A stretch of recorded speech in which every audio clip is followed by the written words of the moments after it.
Assalamu alaikum wa rahmatullahi wa barakatuh. Welcome to Ask Huda. I'm your host, Jamil Rashid, and I have with me today Sheikh Muhammad Salah. Assalamu alaikum, Sheikh. Alaikum salam wa rahmatullahi wa barakatuh. Jazakallah khair for being with us today, Sheikh. Wa jazakum.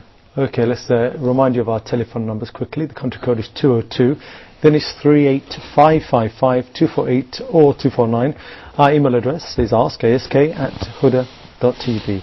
We're getting some emails. People are saying that they're not getting replies to their emails. We are working hard to get through all those emails. We get several hundred weekly, so please do be patient with us and we'll get through them as soon as we can. Jazakallah khair. Sheikh, let's start off with a question from Sister Aisha from the Kingdom of Saudi Arabia. She's asking about covering the head while reciting the Quran. She's asking, is it obligatory for a woman to do so? بسم الله الرحمن الرحيم الحمد لله والصلاة والسلام على نبيه ومصطفاه سيدنا محمد وعلى آله وصحبه ومن والاه ثم أما بعد. All praise be to Allah. I praise Him and I seek His help. Whomsoever Allah guides is the truly guided one, and whomsoever Allah leaves astray, no one can show him guidance. I bear witness that there is no God worthy of worship but Allah, and I bear witness that Muhammad, peace be upon him, is His last messenger. We stated before that it is not required for a woman to cover her head or to wear hijab, nor is it obligatory for her to do that while reciting the Quran, but it's totally up to her if she likes to do that. Among the etiquettes of reciting the Quran is to have a specific place where you can recite the Quran with tranquility, where you can reflect upon its meaning and ponder it. So if you feel that would give you this state of tranquility better, then it's recommended to do it. But as far as whether it is mandatory or not, no, it is not mandatory to wear hijab while reciting the Quran, as long as you're sitting by yourself or before one of your mahram or amongst women. But if you happen to be in public or if you happen to be in a place where you should wear the hijab, then it doesn't make any difference whether you're reciting the Quran or not, then you must wear the hijab. Jazakallah khair. Okay, we had a question from Sister Maryam from Egypt. She says, I'm at school at the present moment, and in school I'm not allowed to pray Salah, she said. I'm not allowed to take part in the Dhuhr Salah. She says, if I'm not allowed to, because of the school rules, can I pray just before the Asr Salah when I get home? I have some reservation in the beginning. You said that the sister is calling from Egypt. By the grace of Allah, our students, our teenagers, manage to have their own jama'ah and to offer the prayer in the public schools and at the universities, at the campus, in non-Muslim countries, in Europe, in the US. So how come is it too difficult and impossible for Muslims to offer the Salah in Muslim countries? And says who that it should be banned or it's not allowed. This is as far as, since the caller said that she's from Egypt. Muslim parents must press and put pressure on the administration to allow their children to pray. Degree without religious commitment worth nothing, useless, does not mean anything.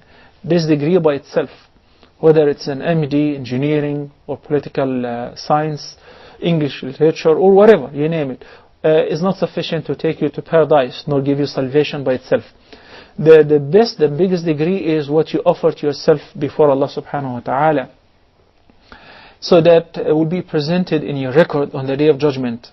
Allah subhanahu wa ta'ala says, فَمَنْ زُحْزِحَ عَنْ النَّارِ وَأُدْخِلَ الْجَنَّةَ فَقَدْ فَازَ وَمَا الْحَيَاةُ الدُّنْيَا إِلَّا مَتَاعُ الْغُرُورِ. And once the Nabi sallallahu alayhi wa sallam was sitting in a sound hadith, and passed by him a man who was physically fit, nice looking, appeared as rich. So Nabi sallallahu alayhi wa sallam asked his companions, saying, what do you think of this man? After he passed away, they said, Ya Rasulullah, he's a man إذا حري به إن خطب أن يخطب. He's a man that if he would ask for anybody's hand or the hand of anybody's daughter, everybody would love to give him his daughter in marriage. وإن شفع أن يشفع. If he intercedes, as somebody to for intercession or to give a job to somebody or to take it easy on somebody, his intercession will definitely be granted and accepted. وإذا قال أن يسمع له. And if he were to say, everybody would listen to him. He's very rich, Ya Rasulullah. So Nabi sallallahu alayhi wa sallam kept quiet. Then a while later, somebody else passed by who appeared to be very poor. And Nabi sallallahu alaihi wasallam repeated the same question, saying that, and what do you think of this man? They said, Ya Rasulullah, هذا رجل من فقراء المسلمين. This is a man amongst the poor of Muslims. حري به إن خطب ألا ينكح. If he would ask for anybody's hand or anybody's daughter's hand, nobody even would think about accepting his offer or his proposal because he's faqir, he's poor. وإن شفع ألا يشفع, and if he intercedes, his intercession will not be accepted. And if he were to say, nobody would listen to his statement because he's poor. So Nabi sallallahu alaihi wasallam remarked, saying that لهذا خير من ملء الأرض من هذا.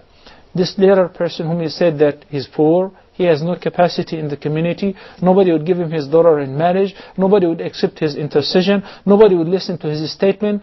This person, just this person, is better than the fullness of earth, or the earthful of the earlier one. Why? Because of what he maintained in his heart. This very special relationship between him and Allah subhanahu wa ta'ala. Allah subhanahu wa ta'ala does not value people due to their luck, their degrees, or their capacity in the community. Since the Nabi sallallahu alaihi wasallam has said in the sound hadith, إن الله لا ينظر إلى أجسادكم ولا إلى صوركم ولكن ينظر إلى قلوبكم وأشار بيده إلى صدره صلى الله عليه وسلم. Allah does not really look at you to value you or to examine you through your bodies, your look, or your pictures, your images. Your fair skin, you're dark, you're white, you're black, you're European, you're American, you're Pakistani. No, none of that counts. None of that is a factor when Allah subhanahu wa ta'ala evaluates people. Allah subhanahu wa ta'ala only looks at your hearts. And Nabi sallallahu alaihi wasallam pointed by his hand to his heart. So many people, when Allah subhanahu wa ta'ala blesses them with wealth, they send their children to private schools where maybe they end up learning the Bible or attending church classes. And they pay for that. Why? Because they think they have money and they are capable to send their kids to private schools. And when they lose them, they return crying and say, what can I do? Actually, it's too late. This question is coming too late. So if Allah subhanahu wa ta'ala blesses you with power, with money, try to utilize this, all of that in the best way. Put your kids in the proper schools. And if it is an Islamic school, you don't have to fight to allow them to pray on time. There will be a prayer period where everybody must get out and pray. Second, sister, since you're a lady, you're not required to pray in Jama'ah. So that means Dhuhr time, similar to any other prayer of the 5 daily prayers. Every prayer has a beginning time and an end time. The end time means if it is over, then even if you come to offer this prayer later on past this dead time or deadline, it will be considered as qada. Even if you pray 10,000 times, it will not make up for the fard which you postpone deliberately. Luckily, you said that you finish an hour and a half before the time of Asr. Let me explain to the viewers when does the time of Dhuhr begins versus the time of Asr so that we know. First of all, Allah subhanahu wa ta'ala said, إِنَّ الصَّلَاةَ كَانَتْ عَلَى الْمُؤْمِنِينَ كِتَابًا مَوْقُوتًا. We repeated that so many times so that every Muslim should understand we're not only required to pray, rather we're also required to pray on time. There are 2 commands in this verse. Kitaban means ordained and it is obligatory. Mawqutan on fixed times. Every prayer has a beginning and an end. So the beginning time for Salatul Dhuhr is when the sun moves away from its meridian. Of course towards the west. Once that happens, that is the beginning time. And of course the Nabi sallallahu alaihi wasallam was once asked about the best deeds, and he said that as-salatu ala waqtiha is to offer the prayer on its earliest time. That is the best or amongst the best deeds you can do to please Allah subhanahu wa ta'ala. Then there is the best time, then there is an allowed time, then there is a disliked time, then there is a haram time. So an hour later, still this is an allowed time. When you're approaching the end of the time of the current prayer, that becomes very disliked and it becomes haram when you postpone it until its time is out. When is the last time for Salatul Dhuhr? It is the beginning of Salatul Asr, when Asr time is due. When is that? Whenever the length of the shadow of an object is equivalent or equal to the height of the object itself. What does it mean? Before we have a clock the Muslims use to figure out the prayer time, and this is very useful for people who are traveling, whether hiking or camping or outdoor, or just traveling and they don't have a prayer time or a prayer calendar to know the prayer time for the locality which they are traveling to. If you set a stick straight and under the sun, it has a shadow. Let's say the length or the height of the stick is 1 meter. If the length of the shadow of this stick becomes also 1 meter, that is the beginning of the time of Salatul Asr, and is also the last time of Salatul Dhuhr. So if you postpone Salatul Dhuhr until this time, when the length of the shadow of an object becomes equivalent to its height, then it becomes haram. So as long as you get to pray it an hour and a half before the entrance of Salatul Asr, it's still permissible and allowed for you. Yet, you should not settle for that. You should lobby with the rest of the Muslim students and parents and force the administration and school to designate a specific time. There is a break. So let's take our break at a time where we can pray with comfort. One more thing. It is not permissible to offer any prayer 1 minute before its due time. Even if you have to catch a flight, even if you have to get on a bus or on a board of any mean of transportation, or before a surgery, or before a class, it's got to be once the time is due, not even 1 minute before the time is due. Okay, we have Brother Ali next from the Kingdom of Saudi Arabia. Brother, you're live on Ask Huda. Your question, please.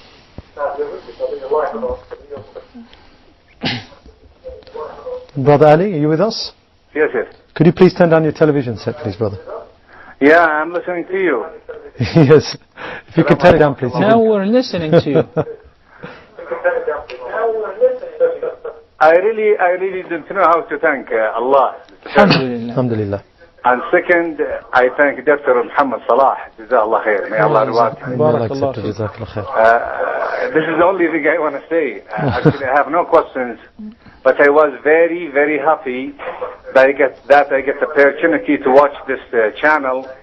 And I hope Allah will give you more power and more knowledge. Ameen. And I need help from Dr. Muhammad Salah. If he can send me his email, or tell me his email, how to contact him, actually. Okay. You can take the number and the email from the control. I wrote some books, then I need his help to revise it, please. Jazakallah khair. Jazakumullah khair. Okay, Brother Ali there from the Kingdom of Saudi Arabia. Brother, if you get back to the people in charge in the studio there, they'll give you all the details you need to contact Sheikh Muhammad Salah. Okay, we have now Brother Ahmed from Bahrain. Brother, you're live on Ask Huda. Your question, please. Assalamu alaikum, Sheikh. Wa alaikum assalam wa rahmatullah. Brother Jamil. Excellent. 2 questions about Salah. One is, I have this frequent doubt. When we go down to sujood, should it be the knees that touch the ground first, or should it be our hands? Because each time I get conflicting views, and I'm a bit confused on that. So when we go down to sujood after ruku and standing up, should it be the knees, or should it... The next question about Salah is, can we make a dua in any language other than Arabic during our Salah, specifically in sujood? Maybe can we think of our needs in our own tongue? Okay. These are the 2 questions. Okay. Jazakallah, Brother Ahmed there. Brother Ahmed from Bahrain. Okay.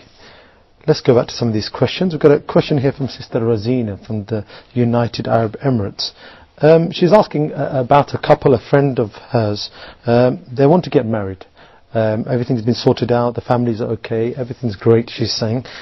She's saying the only problem is that they've checked in the backgrounds of both of these individuals, and both of them have some disorder genetically, okay, which if they have children, that child is going to grow up with a certain disease which may hinder this child.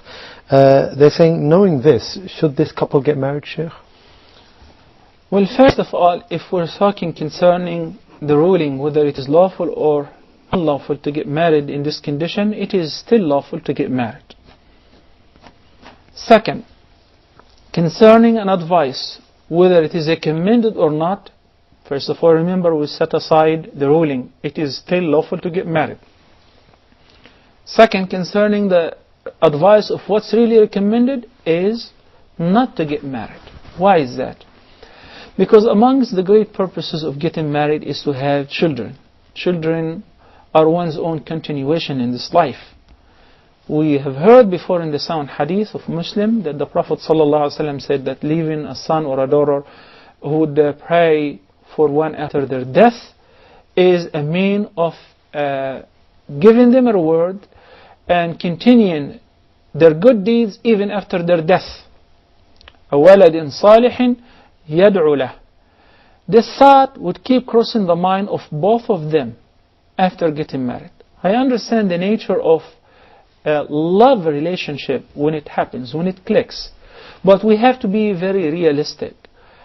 How much can you last without having children? And how much can you take it? After a while, both of you would think about it seriously.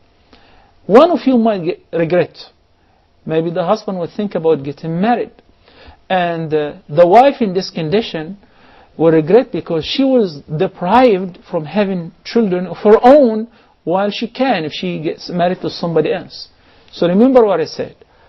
It's recommended that you accept Allah's decree. If the probability is very high, 90%, 95% or 100%, like in cases of RH factor, the rhesus factor or whatever, they said that if you get married, that would really reflect negatively on the children, and there is a great risk and life threat either for the mother or for the babies. That means you can never have children.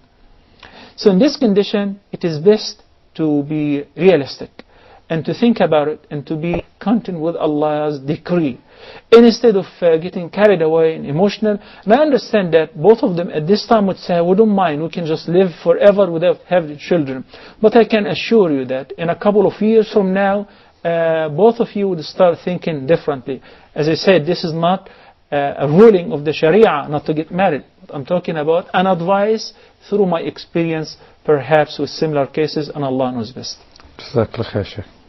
We have Sister Marwa now from the United Arab Emirates. Sister, you're live and ask her your question, please. Yeah, assalamu alaikum, Shaykh. Wa alaikum salam wa rahmatullah. Wa alaikum salam, sister. Yeah, I just want to ask regarding the water that will be used for the wudu or the ghusl. Because here in our area in UAE, the water is like from the sea and it's converted into, a water to be used by the people. Okay. Now, I have doubt about it. There is some smell on it. And when I strained it, when I put some cloth on the faucet, there were some impurities. So what I did, I bought a disinfectant, and every time we use it for shower or for wudu, there is a disinfectant. Now my husband told me that we should not use this water which we had put some disinfectant on it. He said it's not. He said it's not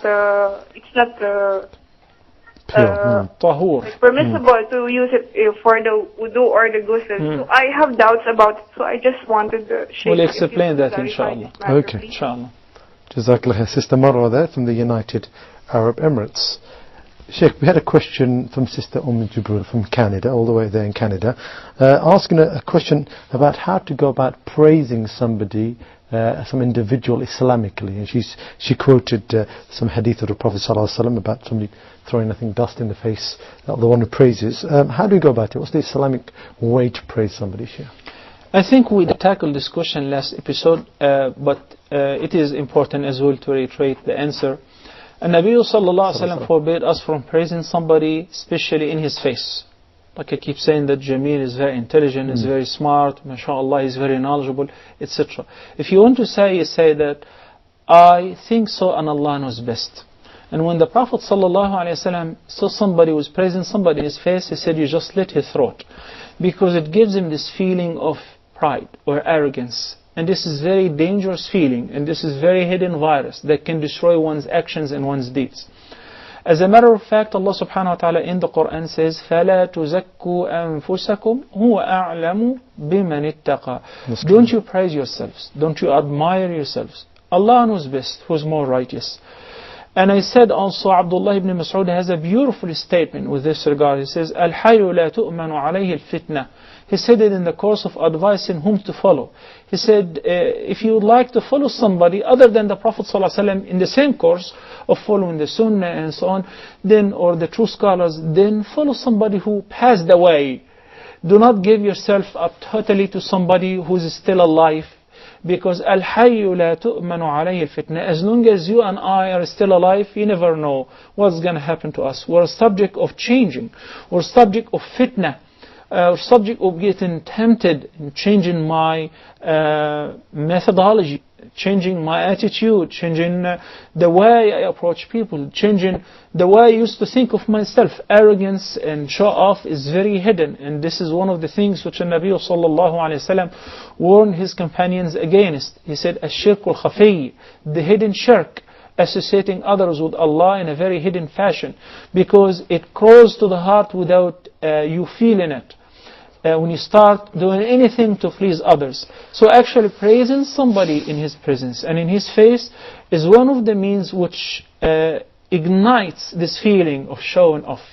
So it is best, if you want to admire somebody, say نحسبه كذلك والله حسيبه, or we assume that he is good and Allah knows best. Jazakallah khair, Sheikh. We have Brother Ahmed from Qatar now online. Brother, you're live on Ask Huda. Your question, please. Assalamu alaikum. Wa alaikum assalam wa rahmatullahi wa barakatuh. I work in the local company in Qatar. Yeah. And Yes. they give this medical facility through medical insurance. Is it permissible to take this? Okay. Jazakallah khair, Brother Ahmed there from Qatar. Okay. Okay, Sheikh, we had a question from Sister Jamila from the Kingdom of Saudi Arabia. I know we answered this question.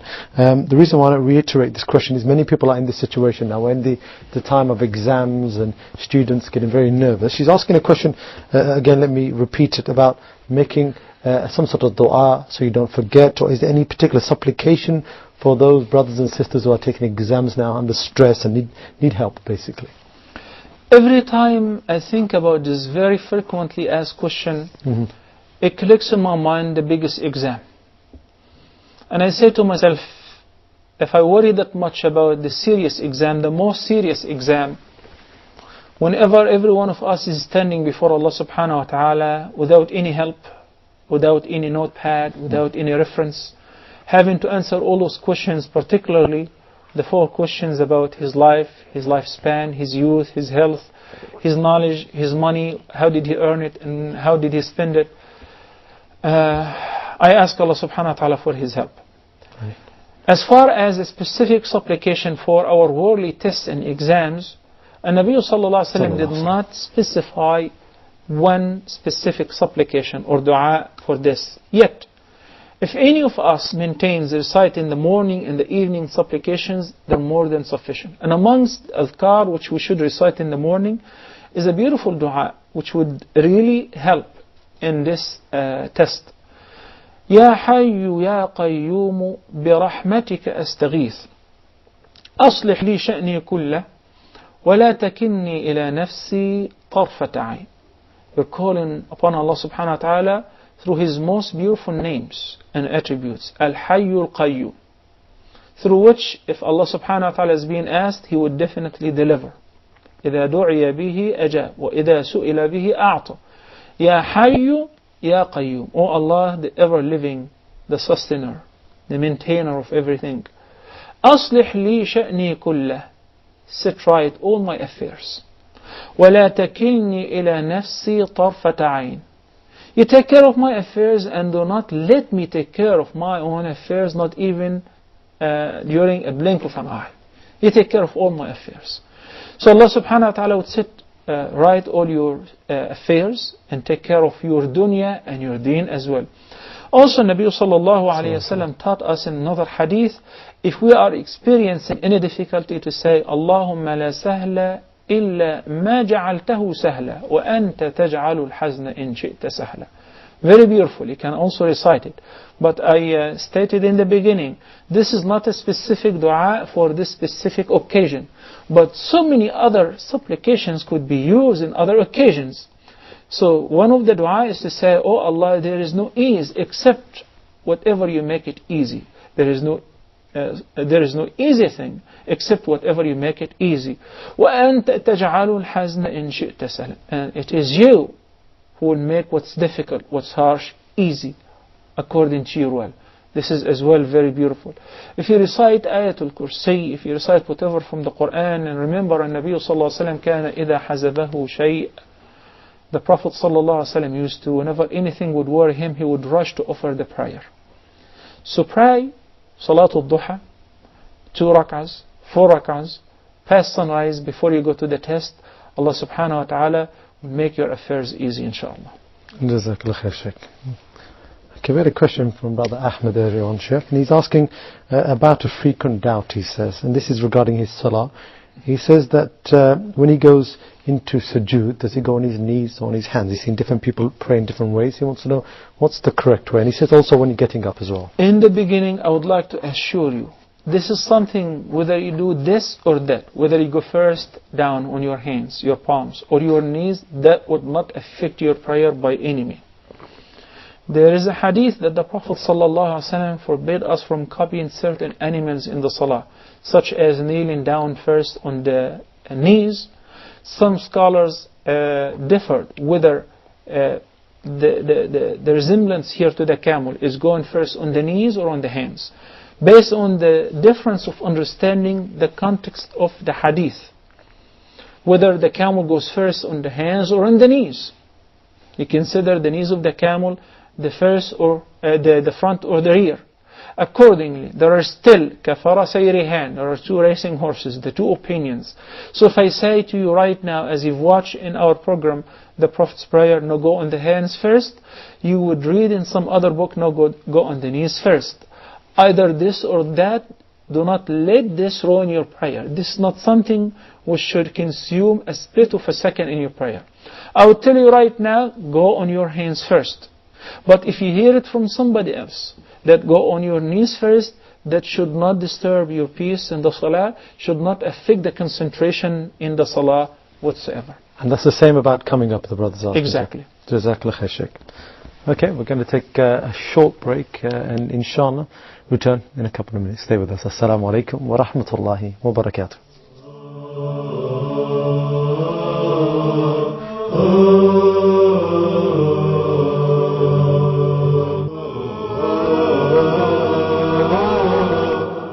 The companions of the Prophet ﷺ, all of them trustworthy. We don't look into their or their adala, if they are trustworthy or not. They are all trustworthy.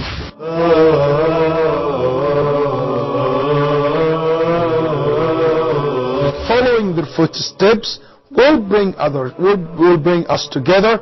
It will be part of that robe which binds us as one ummah.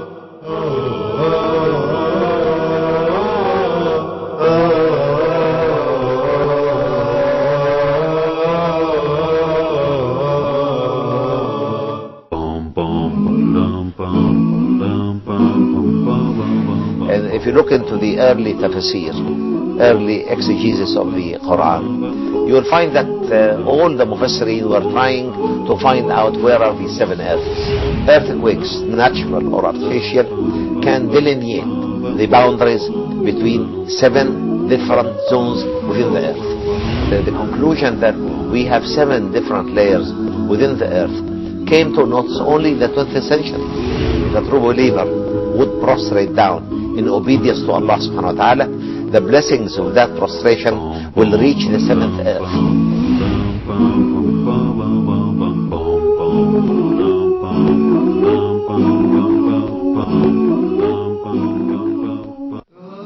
They are dumb. Though they can express themselves in a very beautiful way, in a very eloquent way, but when it comes to the truths, they become dumb. The forces of Rahman, wa ibadur Rahman, those people who believe in Allah subhanahu wa ta'ala, what they are supposed to do, spend their money to support this deen. Wa yurdis sadaqat, and he increases sadaqah. That amount which you give in the way of Allah subhanahu wa ta'ala, that is increased by Allah subhanahu wa ta'ala.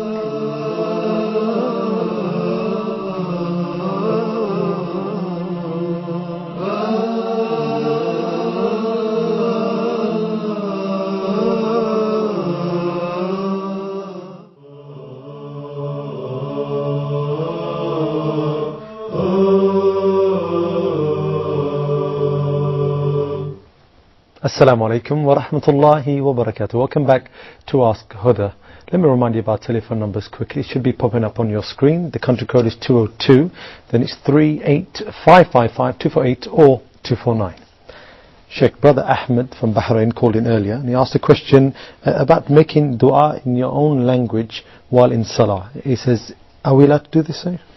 If you do not perfect the Arabic language, which is recommended to be used in every dua and every mean of supplication, every worship, then you're allowed to recite in your sujood the dua which you are in need to communicate with Allah subhanahu wa ta'ala concerning in your language. Islam is a universal religion.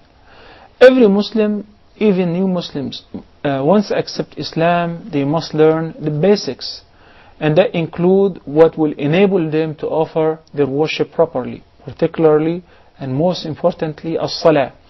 So reciting Surah Al-Fatiha should be in the language in which it was revealed. Similarly, the verses or the surahs which you recite following Surah Al-Fatiha. Any other takbir, praise or supplication during ruku' and sujood, it should be done in Arabic, such as Subhana Rabbiyal Azim or Subhana Rabbiyal A'la, and reciting the last or the middle tashahhud in the Arabic language. And we say, even if the person still new to Islam or doesn't know much Arabic, will say instead of that Subhanallah walhamdulillah wallahu akbar wa la hawla wa la quwwata illa billah as much as you can until they learn, as long as they're in the process of learning. But we don't allow them to recite that in their own language, because this is the language which Allah subhanahu wa ta'ala, or the only language which Allah subhanahu wa ta'ala approved in the salah. But as far as making dua, then you may make dua. As we always say, there are two opinions with this regard, but just to make it easy for non-Arabic speakers and those who did not have the Arabic mother tongue to communicate with Allah subhanahu wa ta'ala, as far as making invocation or dua, it is permissible to do that in their own language in the sujood. Jazakallah khair, Sheikh.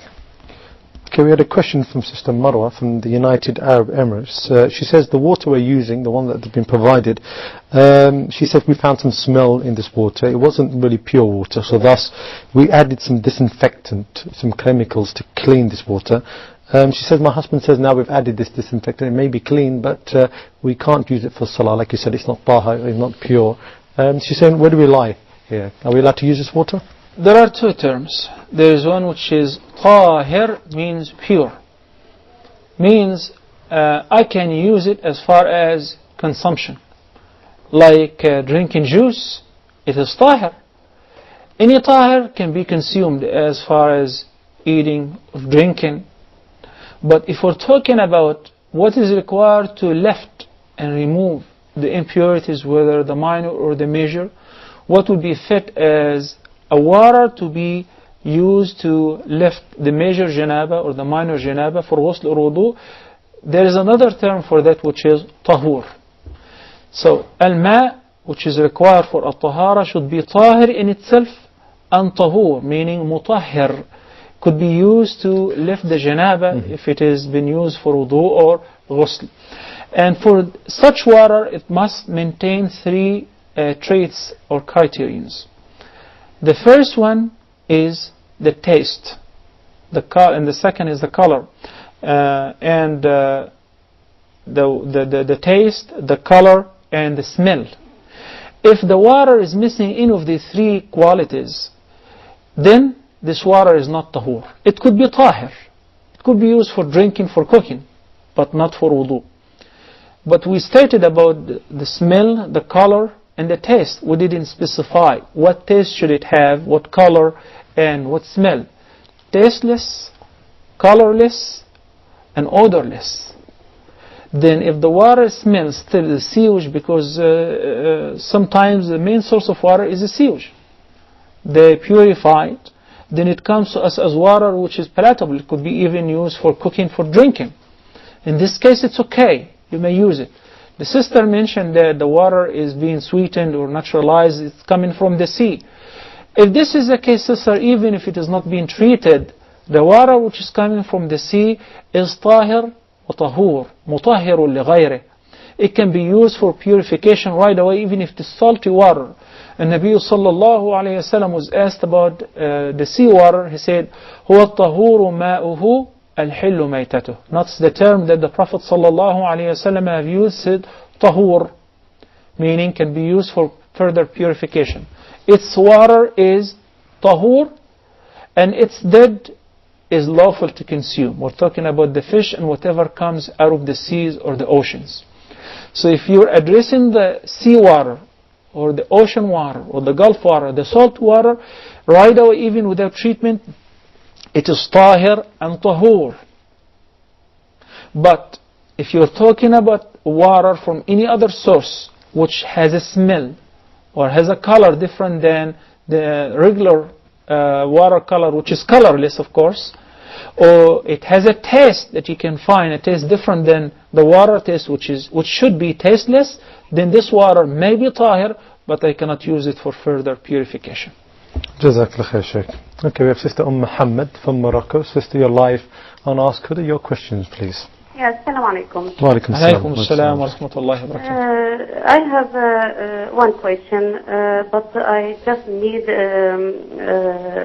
opinion from Sheikh, inshallah. My husband, he is from Norway, Muslim from Norway. So we have lived in Norway 12 years. But one day we have thinking live in Morocco, maybe because it's good for us and for child, but our iman, come here family, come here Muslim and on. Okay. But we have come to Morocco. We have lived 4 years. But until the 4 years, you can say our iman have gone down, Subhanallah. So we have stayed a good Muslim in Norway, good contact with people, but here it's not so good contact with family, not good contact with the neighbor. Nothing goes so we have thinking. My question is, for me, my husband will not live here in Morocco more because he thinking it's difficult with language, with everything. It's not so easy. So, and for me, my child is in school, and I thinking it's so difficult, stay 4 years here and again travel back to Norway. I don't know, we have made salat istikhara and we have went in long time now. Okay. Okay, Sister. Jazakallah khair for that question. Sister Muhammad from Morocco. Jazakallah khair for that question, Sister. Okay, we had a question from Brother Ahmed from Qatar, Sheikh. He says he works in a company in Qatar and they're providing some medical insurance to him. This is something they're providing to him because he's a worker there. He says, am I allowed to accept this medical insurance, this medical cover through insurance? Now, if this is not a part of your salary, I mean it is included in the package, whether you take it or not, it will not affect your salary. So if you refuse it, say I don't want it, they will not give you a compensation for that, then this is not your problem. We stated before that health insurance and life insurance and similar insurances are of the contemporary issues, which the earlier fuqaha did not discuss. But we judge any contemporary issue concerning business transaction through the solid basic foundation which the Quran and the Sunnah have laid for all of us. So studying insurance thoroughly, the vast majority of the contemporary fuqaha have agreed that insurance violates two things as a business contract. Number one, they contain riba. The second is gambling. And briefly, how does it contain gambling? Because let's say that you sign up for a health insurance or life insurance that you pay monthly $30. And if you get sick, it covers all the treatment, the surgery and the medication. So you pay, for instance, for a whole year and you don't get sick at all. So you end up paying and you get nothing. This is how it is gambling. And somebody pays only the first bill, the first installment, then they get sick or the person would die and his family would inherit have $1 million, for instance. So they got this money without any effort. This is how it is gambling. And Allah subhanahu wa ta'ala forbade us from taking any money or any profit that is due to gambling. حرمت عليكم الميتة والدم ولحم الخنزير وما أهل لغير الله به والمنخنقة والموقوذة. This is as far as the meat which is prohibited to consume. And Allah subhanahu wa ta'ala said also إنما الخمر والميسر والأنصاب والأزلام رجس من عمل الشيطان فاجتنبوه. So it's stated in this ayah, which is the reference for our proof, that al-khamr, alcohol, wal-maysir, gambling, is prohibited. Any form of gambling is prohibited, even if it is allowed by law. Like if you go to some countries, whether Muslims or non-Muslims, in the West or in the East, that actually gambling is been run by the government, that doesn't make it any lawful. It is haram by Allah subhanahu wa ta'ala. Even if they say that we're using this to fund schools or hospitals, I don't care. This is gambling and this is haram. The second is, it is riba, and it contains the two types of riba, riba al-fadl or riba al-nisa, and we explained that before.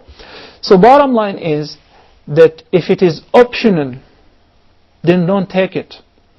But according to the more right opinion, which is the vast majority of the contemporary scholars concerning insurance. But if it is obligatory and you're not paying for it anyway, then there is no problem to take it because it was not your choice. Jazakallah khair, Sheikh.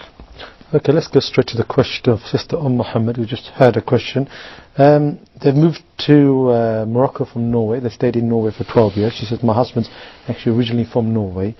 They find it very difficult living in Morocco for the last 4 years. Husband wants to go back. She said, since we've been in Morocco, our iman has gone down, not up as we thought it would. What's the situation? Should they go back to this country knowing that they're in a Muslim country and they're going to go back to a non-Muslim country? You might find me kind of biased whenever this issue is brought up, and I always say that live in a Muslim country, regardless of the negatives which you see and difficulties and the hardship which you are facing, because there are a lot of benefits in living in a Muslim country versus living in a non-Muslim country. But this is not always the case. Sometimes some people cannot afford it, cannot take it. So the immigration or the hijrah means is to leave the place where you cannot practice freely your religion, and where you cannot find your heart, to a place where you can practice your deen, where you can increase your iman. So this is not a general ruling. Some people are confronted with the fact that they keep building dreams that I want to move to a Muslim country, whether this country or that country, thinking that when they travel, when they make hijrah, they will find the Prophet ﷺ is waiting for them, and Mu'adh ibn Jabal, and Mus'ab ibn Umayr, and the four rightly guided khulafa. No, this is not the case. Fitna now is global. Fitna is universal. That's true. Actually, there is a universal fitna and trouble for Muslims, for believers, and for non-believers as well. We're struggling to maintain our iman anywhere. Anywhere. If you go anywhere, there is satellite, there is dish, there is internet, there are bad movies, there is media which invaded, infiltrated every single house. But the difference is that in one place, I hear the adhan 5 times a day. I will not say this is a plus, this is almost everything. Hearing the adhan is an advantage, is a privilege that only those who do not enjoy it will realize it and will recognize its importance. If you have children, then your decision will be totally different than if you don't have children. If you're having children, then definitely you have to put them in an environment, in a school, which you are sure that they are not going to teach them one of the subjects which is mandatory, sexual education. If you are having children, teenagers, you realize that even if you end up eating just bread, it would be much better than eating T-bone and steaks and seafood, while putting your children at a great risk of losing their deen. And how will they lose their deen exactly? I will resemble it this way. If you put your finger in a glass that's full of sulfuric acid, sulfuric acid would eat up even the bones. So the environment the school environment in a non-Muslim society is like that. It's very powerful, it's very strong, it is a melting pot. And our children are very weak, and unfortunately Muslim minorities in the non-Muslim countries have not come yet to the level where they have their own environment. Safe haven, Muslim schools. The most important thing in life is Islamic schools. Islamic schooling is Noah's Ark, whether in the West or in Muslim countries. So that's why we travel, that's why we immigrate. As I always say that, before marriage sometimes I get married because of my own desire. There is a list of requirements I keep in my mind, but once I get married and once I have kids, I am abiding and staying, remaining in this marriage, not simply because I want to live with her or she wants to live with me, but because of another very important factor, which is our kids. So there are sacrifices. If you're talking about that not socializing with neighbors, as a matter of fact, this is a universal complaint, even in Muslim countries. It is very, very difficult to find good people. And Nabi Sallallahu Alaihi Wasallam said it 1400 years ago. He said, الناس كإبل ماء لا تكاد تجد فيها راحلة. And that was said 1400 years ago or more. That people are like camels. In what sense? Out of every 100 you can barely find one which you can rely on for a long journey. So to find reliable people is very difficult, whether in Muslim countries or in non-Muslim countries. So seek the help of Allah subhanahu wa ta'ala, as the Nabi sallallahu alayhi wa sallam said, Ista'in billahi wa la ta'jus. Seek the help of Allah subhanahu wa ta'ala, do your best and don't become lazy. Try your utmost. If now you're living in this country, whether it is Morocco or any other Muslim country, and you feel that you're not achieving anything, as a matter of fact your iman is decreasing, then make a move to another place where you assume that, and this move you will be rewarded for it, even if your mission is not accomplished. Because Allah subhanahu wa ta'ala rewards us according to our intentions. Sometimes we cannot really achieve what we plan to do. But Allah subhanahu wa ta'ala, as in the sound hadith which is narrated by Abdullah ibn Abbas, may Allah be pleased with him and his father, that the Prophet ﷺ has said that if one plans to do a good deed, such as your case, that you're planning to go to a Muslim country to save yourself, to increase your iman, to save your family. So in this case, he did that, but he did not achieve it. And Nabi ﷺ said, they shall receive a full reward for it, even if they did not do it. Now you did it, but you could not achieve it. You tried. So inshallah you will get 10 times more, tenfold the reward of what you did, simply because of your intention and because you acted upon it, even if you did not achieve it. But it is not rosy for many people who call me from here and they say, Shaykh, I would like to immigrate, I would like to go to this country or this country. I tell them about the fact that this is not the society which the Prophet ﷺ lived in. This is not the society which you read about in Al-Rahiq al-Makhtoum, the seal nectar, the biography of Prophet Muhammad ﷺ. Let's face it, we're living in a very difficult time. This is a time which the Prophet ﷺ said, call it the time of turbulent time, the time of fitna. So we have to make sure that we struggle as much as we can to survive until we reach safely to Allah subhanahu wa ta'ala. Jazakallah khair, Shaykh. Okay, let's turn to the internet. I've got a question here from one of our younger viewers. She says, my name is Sister Hiba. I'm from Kuwait. I'm 9 years old. She said, I have one question. To which age can I play with my Barbie dolls? I mean, what age am I allowed to keep my dolls till, Shaykh? You know, it sounds like you were able to answer this question. You're grown up now.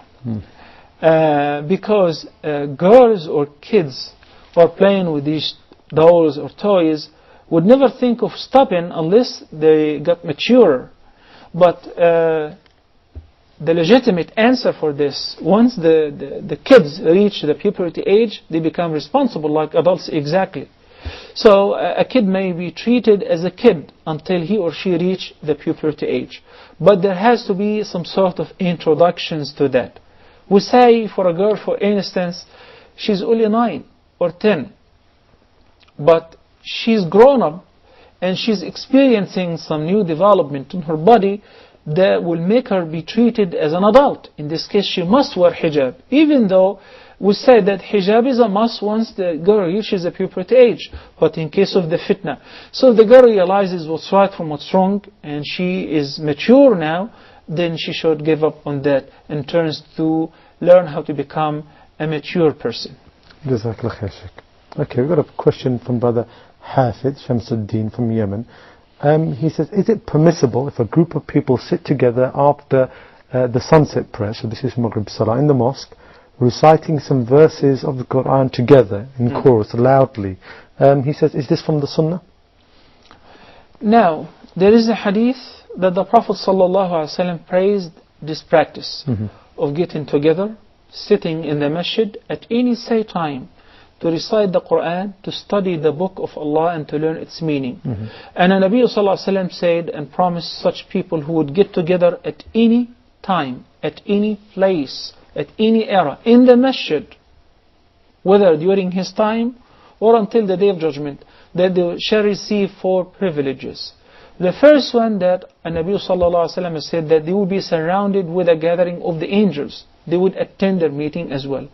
And Allah subhanahu wa ta'ala would descend His tranquility upon them and surround them and cover them with His mercy. And the 4th quality is that since they are talking about Allah, mentioning His name, praising Him, Allah subhanahu wa ta'ala in return, يَذْكُرُهُمْ فِي مَلَإٍ عِنْدَهِ, Allah will praise them in a gathering that is with Him, which is the gathering of the dwellers of the heaven, the angels. So accordingly, if this practice, as innocent as that, done simply because it's a coincidence, that is the time where everybody gets off from work and now we're having a free time, so we're sitting to learn the Quran and recite it. Everyone is taking turns. This is a very praiseworthy practice, whether it's in the morning, in the evening, any time. But when you specify this time because you think it has a specific privilege that was not mentioned by the Prophet ﷺ, that becomes problematic, of course. Also, I recommend for them not to recite the Quran all at the same time, because there is no benefit in that. The benefit is when each one recites on his own and the rest are listening. So if there is a mistake, would be corrected and everybody else would recognize the mistake and will learn from that. أقول قولي هذا وأستغفر الله لي ولكم والله تعالى أعلى وأعلم. Jazakallah khair, Sheikh, for all the answers today. Well, that's all the time we have for you today on Ask Huda. Please don't forget to email us at ask@huda.tv. Well, until next time, I'll leave you with Assalamu alaikum wa rahmatullahi wa barakatuh. Wa alaikum assalam.